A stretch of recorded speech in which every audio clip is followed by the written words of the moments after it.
8 months back నర్సరీకి వెళ్ళినప్పుడు అక్కడ ఒక పసుపు మొక్క కనిపించింది. ఆ మొక్క తీసుకొచ్చి ఇక్కడ ఈ టబ్లో అయితే పెట్టేశాము. పైన ఆకులన్నీ ఫుల్గా డ్రై అయిపోయాయి. ఇక పసుపు గడ్డ రెడీ అయినట్టుంది. మొత్తం పీకడానికి అయితే మేము రెడీ అయిపోయినాము. ఎంత పసుపు వస్తుందో అని చెప్పేసి ఫుల్ ఎక్సైట్మెంట్ తోటి ఫుల్గా పీకేసాము.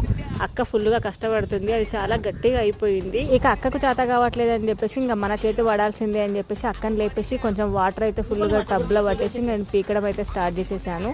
మేము మా ఇంట్లో పసుపు పీకుతున్నప్పుడు ఆ పసుపు స్మెల్ అయితే ఎంత బాగా వచ్చేసిందో. ఈ పసుపు అయితే అసలు స్మెల్లే రావట్లేదు, కలర్ కూడా పెద్దగా లేదు, అసలు ఆరెంజ్ లాగా లేదు, నా ఎల్లో లాగా లేదు, అసలు డిఫరెంట్గా కొంచెం వైట్గా ఉంది. ఈ పసుపు అయితే క్వాలిటీ అస్సలు బాగాలేదు.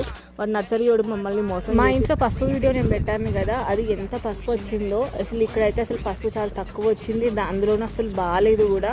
ఇక్కడ ఒక చిన్న మొలకలాగా వచ్చేస్తే మళ్ళీ పెట్టేసాము. చూద్దాం ఈసారి మళ్ళీ ఎంత వస్తుందని చెప్పి నీళ్ళ పసుపు మొత్తం కడిగేసి మొత్తం మట్టి అదంతా తీసేసి ఇంట్లోకి అయితే తీసుకెళ్ళిపోయాను.